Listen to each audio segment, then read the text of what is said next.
பாரதிய ஜனதா கட்சி 2026 தேர்தலுக்கு தயாரிப்பு பணியை ஆரம்பிச்சிட்டோம். திருப்பூர்ல நாளை மாநில அளவில் நம்முடைய ஒன்றிய தலைவர்கள் 1200 பேர், மாவட்ட தலைவர்கள் 66 பேர், மாநில நிர்வாகிகள் எல்லாரும் வந்து நாளையிலிருந்து 2026 தேர்தலுக்கான வேலையை ஆரம்பிக்கிறோம். அதே நேரத்தில் நம்முடைய கட்சி தேசிய தலைவர் திரு நட்டா அவர்கள், நம்முடைய பிரதம மந்திரி ஐயா மோடி அவர்கள் எனக்கு அனுமதி கொடுத்திருக்கிறாங்க. இங்கிலாந்து போய் படிச்சுட்டு வர்றதுக்கு முறைப்படி கட்சியிலிருந்து அனுமதி கொடுத்திருக்கிறாங்க. அதனால் நான் இந்த நேரத்தில் வந்து எங்களுடைய கட்சிக்கு நான் நன்றி தெரிவிச்சுக்க நான் கடமைப்பட்டிருக்கேன். காரணம், பாரதிய ஜனதா கட்சி ஒருவனை படி படி என்று சொல்லும். மற்ற கட்சி மாதிரி நாங்கள் குடி குடின்னு சொல்ல மாட்டோம். மாநில தலைவராக இருந்தாலும் 3 மாசம் போய் படினா படிச்சுட்டு வா, படிச்சுட்டு வந்து அதை வைத்து உன்னுடைய இம்ப்ரூவ் பண்ணிக்க, கட்சி வளர்ச்சிக்கு அதை பயன்படுத்த அப்படிங்கிறது மோடி ஐயாவுடைய எண்ணம். அதனால் முறைப்படி எனக்கு வெளிநாடு செல்வதற்கு படிப்பதற்கு அனுமதி கொடுத்த தேசிய தலைவர் நட்டா அவர்களுக்கும் பாரதத்தினுடைய பிரதமர் ஐயா நரேந்திர மோடி அவர்களுக்கும் இந்த நேரத்தில் கட்சியின் சார்பாக நான் நன்றிகளை தெரிவிப்பதற்கு கடமைப்பட்டிருக்கேன். ஏன்னா அவங்களுக்கு இது ஒரு தர்ம சங்கடமான சூழ்நிலை. ஒரு மாநிலத்தினுடைய தலைவர் படிப்பதற்காக 3 மாதம் வெளியே போகணுங்கிறாங்க. இதுவரை நடந்ததில்லை. அதனால் பெருந்தன்மையோடு அனுமதி கொடுத்திருக்கிறாங்க. அதனால் அதையும் பெருந்தன்மையாக நாம் நடந்து கொள்ள வேண்டும்.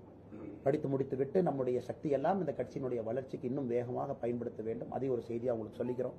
ஸோ நாளையிலிருந்து 2026க்கான இலக்கு நம்முடைய மாவட்ட தலைவர்கள், ஒன்றிய தலைவர்கள் எல்லோரும் கீழே இணைஞ்சு புதிய ஒரு தமிழகத்தை உருவாக்குவதற்கு, நல்ல ஒரு தமிழகத்தை உருவாக்குவதற்கு, தொழில் புரட்சியில் நம்பர் 1 இருப்பதற்கு, சமூக நீதியில நம்பர் 1 இருப்பதற்கு பாரதிய ஜனதா கட்சி இன்னும் எங்களை புதுமைப்படுத்திக்க போறோம். தேசிய ஜனநாயக கூட்டணி வலிமையாக இருக்கிறது. எங்களுடைய உழைப்பை வந்து இரட்டி பார்க்க போறோம். அதெல்லாம் வருகின்ற காலத்தில் நீங்க பார்ப்பீங்க. ஆனா செப்டம்பர் 2ஆம் தேதி நம்முடைய கிளாஸ் ஆரம்பிக்குதுங்கன்னா ஆக்ஸ்போர்ட் பல்கலைக்கழகத்தில் ரிப்போர்ட் பண்ணணும். செப்டம்பர் 1ஆம் தேதி மாதிரி இங்கிருந்து நான் கிளம்பி போவேன். அதே போல நவம்பர் 2வது வாரத்தில் நம்முடைய கோர்ஸ் முடியும். 2வது வாரம் முடிஞ்சோடனே திரும்பி வந்துடுவேன். ஸோ இந்த டைம் லைனில் இருக்குங்கண்ணா. ஸோ செப்டம்பர் 1ஆம் தேதி இங்கிருந்து கிளம்ப வேண்டி இருக்கும். அது ஒரு நாள் முன்னாடி பின்னாடி இருக்கும். நவம்பர் 2வது வாரம் திரும்ப வரும். சொல்லிருக்கீங்க. இந்த காலகட்டத்தில் தலைவர் பதவிக்கு மாற்றம் ஏதாவது இருக்குமா? எல்லாரும் தலைவர்கள் தான். எல்லாரும் தலைவர்கள், இவங்க தலைவர், எல்லாரும் தலைவர்.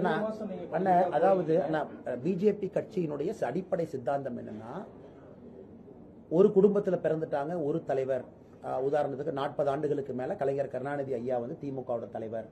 அப்புறம் தொடர்ந்து இவங்க தலைவர், நிரந்தர பொதுச் செயலாளர் தமிழ்நாட்டில் இருக்கிறாங்க. நிரந்தர பொதுச் செயலாளர் நாங்களே இருப்போம். இங்க அப்படி இல்லைங்கண்ணா. அதாவது இது வந்து ஒரு டீசென்ட்ரலைஸ்டு லீடர்ஷிப். அதுதான் பிஜேபியினுடைய இது. அதனால் தலைவராக இருந்து என்ன வேலை நடந்து கொண்டிருக்கிறதோ அது மாநில தலைவர் டெம்பரரி ஆப்சன்ஸ்ல இருக்கிறாங்கன்னா கூட அதே வேலை நடக்கும். மாவட்ட தலைவர்கள் எல்லாரும் இருக்கிறாங்க. அது இந்த மாதிரி கட்சியில் அகில இந்திய பொறுப்பாளர் இருக்கிறாங்க. அரவிந்த் மேனன், சுதாகர் ரெட்டி அவங்க இருக்கிறாங்க. அவங்க கொஞ்சம் எக்ஸ்ட்ரா டைம் ஸ்பெண்ட் பண்ணுவாங்க. அதெல்லாம் வருகின்ற காலத்தில் நீங்க பார்ப்பீங்க. கட்சி பணி. அதனாலதான் நம்ம திருப்பூர்ல பார்த்து எல்லோருக்கும் ஒரு இலக்கு. அடுத்த 100 நாட்கள் என்ன செய்யணும், 200 நாட்கள், 500 நாட்கள். ஆனா இலக்கு வந்து நாளைக்கு திருப்பூர்ல முடிவு செஞ்சு நம்முடைய மாவட்ட தலைவர்கள் களத்தில் இறங்கிடுவாங்க. அதனால் இது அடிப்படையில் இந்த கட்சி வந்து ஒன் மேன் சென்ட்ரிக் ஆர்கனைசேஷன் கிடையாது. அடிப்படையில் ஒரு சித்தாந்தம் சார்ந்த, தொண்டர் சார்ந்த இயக்கம் என்பதனால அது பாட்டுக்கு வேலை நடந்துகிட்டே இருக்குங்க. நாளைக்கு நடக்கிற திருப்பூர் கூட்டத்தில் நீங்க கலந்துக்குவீங்க. மேலிட பார்வையாளர் வராங்களா? நாளைக்கு இருக்காங்கன்னா எல்லாருமே இருக்கிறாங்கன்னா. திருப்பூர் கூட்டத்திற்கு வந்து நம்முடைய தமிழ்நாட்டிற்கு வந்து பொறுப்பாளர்களாக இருக்கக்கூடிய அரவிந்த் மேனன் அவர்கள், சுதாகர் ரெட்டி அவர்கள், மாநிலத்தினுடைய எல்லா தலைவர்கள் எல்லாரும் நாளைக்கு இருப்பாங்க. பொறுப்பாளர் கிட்டத்தட்ட ஒரு 1300-400 பேர். ஏன்னா உங்களுக்கு ஒன்றிய தலைவர்களே 1500 பேர் வந்துடுறாங்க. மாவட்ட தலைவர்கள் 66 பேர் இருக்கிறாங்க. மாநில பொறுப்பாளர்கள், துணைத் தலைவர்கள்லாம் இருக்கிறாங்க, பொதுச் செயலாளர், செயலாளர். நாளைக்கு வந்து ஒரு முக்கியமான கூட்டமா இருக்கும். குறிப்பாக நம்ம இலக்கு அடுத்து என்ன செய்ய போறோம். 2024 முடிஞ்சது, 26 நோக்கி போகும்.